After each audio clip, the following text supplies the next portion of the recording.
students, we are going to start the third part of our chapter 7 of history, religious developments. In this concluding part of the chapter, we are going to cover up the topic, the rise of Sikhism. So Guru Nanak Dev Ji, he was a founder of Sikh religion, as you can see here. So Sikhism is a religion of Sikhs, and Guru Nanak Ji, he was a founder of Sikh religion, Sikh faith. He was born in Talwandi, in northwest of Lahore, Pakistan, in 14th century. That is in the year 1469. And Guru Nanak Dev Ji, he became very popular among the people of Punjab. And his teachings only form the foundation of Sikhism. Nankana Sahib is a popular name for the birthplace of Guru Nanak Dev Ji. The name of the place at the time of his birth was Rai Bhojidi Talwandi. Then again the name of this place was changed and it was renamed Nankana after the Guruji. He was one of the greatest saints of the Bhakti movement. Guru Nanak Dev Ji had founded Sikhism, and the word Sikh is derived from the Sanskrit word Shishya, and Shishya means disciple.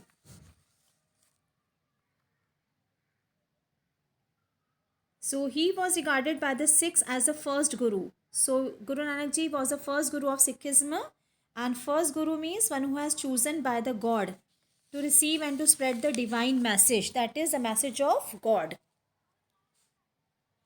So the Sikhs are disciples of their 10 Gurus.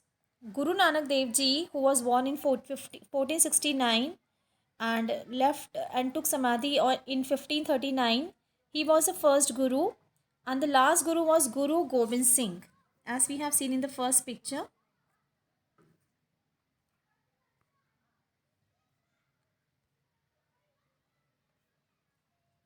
So he was Guru Nanak Ji, who was the first Guru of Sikhism, and Guru Gobind Singh Ji was the last Guru. So total 10 Gurus were there in the Sikhism.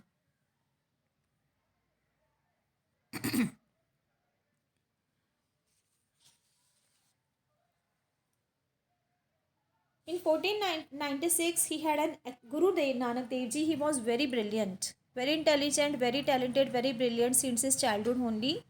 Very intelligent, also very wise, and he was very kind. And many stories are also famous about his kindness. So once his father has given to him 50 rupees, that time the worth of 50 rupees was no less than 10,000 or 20,000 rupees, more than that. So his father has given to him money to go and do business with this money. So what he did, when he went on the way, he founded so many people were there, poor people were there, lot many saints were there, sages were there. So what he did, he purchased the food for them and he fed all the poor people. In the evening when he came back, his father asked, did you spend money? Did you spend money on your business? He said, yes, father, I have done today a true dealing, Sacha Sauda. Today I have done a Sacha Sauda. And this way, his father also understood, parents understood that the child is inclined towards the spirituality. So this way we can see that since beginning only, since childhood only, he had an extraordinary spiritual experience. And the real knowledge, the enlightenment he got at the age of 27. Okay, then he traveled extensively in all the parts, maximum parts of the world, not only in the parts of India. Okay, but he visited for 30 years. He visited in every part of Asia, and he had covered up so many countries. He had covered up Baghdad also, Asia. In Asia, he has gone till western part of Asia, Central Asia, and he covered up Baghdad also, Tibet, Nepal, Kashmir, okay, Sri Lanka, and completed complete South India, Makkah, and all over his throughout his life he had covered up. That way there were no means of transport, so he used to travel on his foot, and the total distance he had covered up throughout his life was 28,000 kilometers. And this journey he had completed in 30 years, and during these 30 years he had spread his teachings of Sikhism. And so he had traveled extensively to spread the message of love, brotherhood, kindness. And Guru Nanak Dev Ji, he used to give teachings through kirtan, bhajan, devotional songs, ragas. And large number of people, they used to listen to him. They were attracted by his kirtan. His hymns and songs were compiled in a holy book called the Adi Granth. Okay, as you can see here. And he established Sangat. Sangat means when the people they sit together to listen to the Guru. So Sangat means people sitting together to listen to the Guru, and Pangat means people eating together in langar or free community kitchen. So he started the practice of langars. As we can see here, he started the practice of langars. Here we can see, and then where all his followers ate together, and the sacred space created by Guru Nanak to serve the langar is known as Gurudwara. Okay, dharmshalas were later developed into Gurudwara, and Gurudwara means places of worship. So the essence of Guru Nanak's teaching. Now we will talk about the Guru Nanak's teachings also. So Guru Nanak Ji rejected strongly caste discrimination, idol worship, and useless, meaningless, complex rituals which were totally away from humanity and kindness. So he emphasized on the purity of character, conduct, with a true heart, and the need of a guru. There is a need of guru for the guidance. And he also allowed women also to join his order. So the essence of Guru's Nana teaching is right worship, doing good to others, welfare of others, purity of conduct. And today also his teachings are remembered as Nam Japana. Nam Japana. Okay. So he advised the followers to practice Nam Japan means to remember to chant the name of God, to do meditation in the name of God, Om, Om, so that they will get the peace and ultimate salvation means mukti, freedom from the birth cycle of this, from the cycle of this birth and death. And they will also, at the same time, the people will also get the rid from all these pains and sufferings of life. So he also devised them to help others. So his teachings are remembered as Nam Japna, Kirat Karna, Kirtan Karna, Vande Chakna, which mean right worship, honest living, and sharing with the others. Okay. Now, Sikh Gurus. So in here we are going to read who was the successor of Guru Nanak. After him, who became Guru. So Guru Nanak Dev, he selected his disciple Lehna to succeed him, to become him as the Guru, and Lehna only became known as Guru Angad Dev. Okay, so a few days before his death only, Guru Nanak Dev Ji, he had called a meeting of his followers, and then he had chosen his disciple to Lehna, who later on became Guru Angad Dev. Okay, and then he was succeeded by Guru Amar Das. Okay, so now I will just tell you one by one all the names of the other 8 gurus, including the 9th and 10th one. So first one was Guru Nanak Dev, second one was Guru Angad Dev, then we had Guru Amar Das. Okay, then number 4 we have Guru Hargovind, Guru Har Rai, Guru Harkishan, Guru Tegh Bahadur, and Guru Gobind Singh. And then Guru Arjan Dev, he continued to work on the compilation of teachings begun by Guru Angad, and to which he added also writings of other saints like Kabir, Sheikh Farid, Namdev.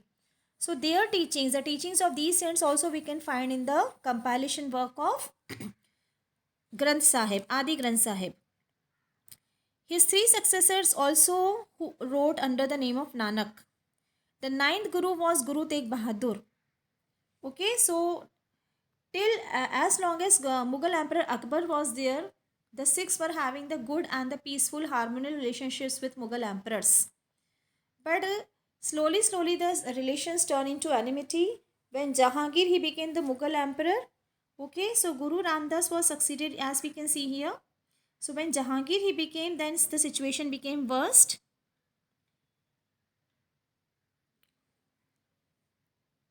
Yes. So Guru Arjan Dev was executed, means he was killed. He was beheaded by Jahangir. So this way what happened? Sikh became hostile and enemy towards the Mughals. Later on, when Aurangzeb he became the last Mughal emperor, Guru Tegh Bahadur, the ninth Guru, he was also executed. He was beheaded openly by Aurangzeb because he was defending his faith. Because Aurangzeb forcibly he wanted to convert all the Sikhs into Islam. So Guru Tegh Bahadur he refused and he chose to give sacrifice of his life.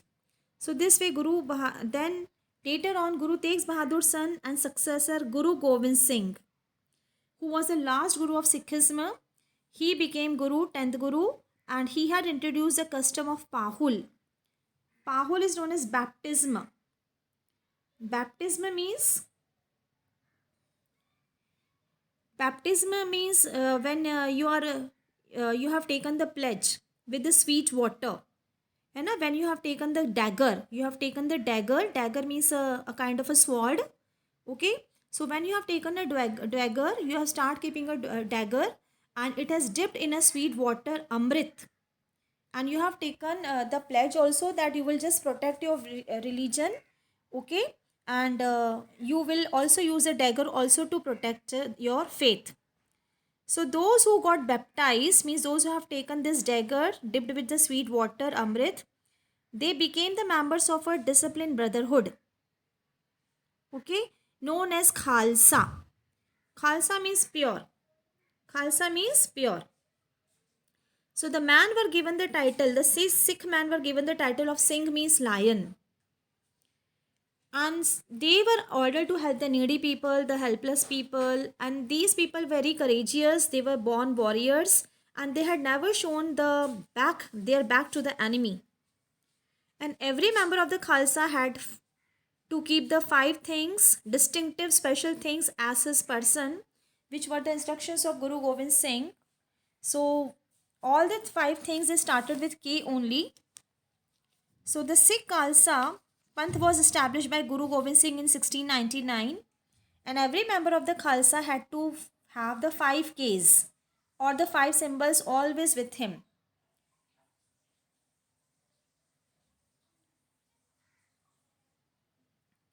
Okay. So they were Kesh, means long hair, because now Sikh we have seen that they always wear turban and they put the long hair. Before I proceed, students, let me show you. This is Harminder Sahib, Amritsar. Okay. So let me tell you something about it. The city of Ramdaspur or Amritsar. Ramdaspur is also known as Amritsar. It was developed around the Harminder Sahib Gurdwara. It was also known as a Golden Temple by the 17th century. It was built during 17th century, and by this time only the Sikh movement had started to get militarized. Means military, an army just like military started maintaining by the Sikh gurus. Now the Sikh gurus, they had started using weapons and they have maintained an army to protect themselves from Mughal emperors, Jahangir and especially Aurangzeb. Okay, so it has happened because the Mughals had been killing, persecuting, beheading, executing the Sikhs since the time of Jahangir. So this is Harminder Sahib Gurdwara, the Golden Temple, Amritsar. You can see it is a pilgrimage of the Sikh people. Pilgrimage is a place where the people they go and they visit the holy places and they worship and remember God there. Yes, this is Golden Temple, Amritsar. It was built in 17th century. Yeah. So I have told you about the Guru Arjan Dev was executed by Jahangir, followed by Guru Tegh Bahadur. He was also executed, killed by Aurangzeb because Aurangzeb was forcibly converting Guru Tegh Bahadur. So Guru Tegh Bahadur refused straightforward and chosen to give the sacrifice of his life. Then his son Guru Gobind Singh Ji, who was the last Guru, he became the Guru and he also maintained the army. And one day in the assembly only he asked the people that who wants to give the sacrifice in the name of Guru. So 5 persons they came. So one by one he has given the 5 Ks to all the 5 people, and these were the symbols of their dignity. It is, and the name of this the name of this group was known as the Khalsa Panth. And all the members of the Khalsa Panth, they have to follow the 5 symbols which starts with K. First of all, it is long hair. This is Kesh. Kesh means long hair. It means they believe that the hair is a gift of God, so we should not cut it. It will be an insult of God. Then Kangha comb. It is a symbol of cleanliness. That day, both the time, morning, evening, they have to comb their hair. So comb Kangha is a symbol of cleanliness. Kada wrist band. It is a symbol of unity. It is going to unite all the people with each other. Then kirpan, a dagger for protection. Okay, if it is needed, the people, this army will also ready to fight in the battle. And the last one is a pair of shorts. Okay, kacha underpants. So after Guru Gobind Singh, the holy book of Guru Granth Sahib only, it is regarded today till date as a Guru, and its message was thereafter spread by the Khalsa. So this is the Battle of Chamkor, which was fought between the military commanders of Aurangzeb, his commander also, his minister also, Wazir also, with the son of Guru Gobind Singh Ji. Guru Gobind Singh had 4 sons, and they were all two so they were young. And out of the 4, the 2 were very much young, hardly below 10 years old. So they all 4 sons have participated one by one in the Battle of Chamkor. Okay, in the year 1704, in which 46 soldiers have fought against the 1 lakh soldiers of the entire Mughal army. And it is said that they have, in a very well organized manner, strategically, they have fought this battle. And if the Mughal army was very much frightened with the when they saw the courage of these Sikh people. So this was the Battle of Chamkor, in which all the 4 young sons of Guru Gobind Singh Ji, they have got martyred, and they have given the sacrifice of this their life. So now students, I hope you have understood the concept of this chapter. So just follow the good practices of the saints. Okay, have kindness, have and show kindness to the human beings, to all the creatures present on this earth. So have a great day.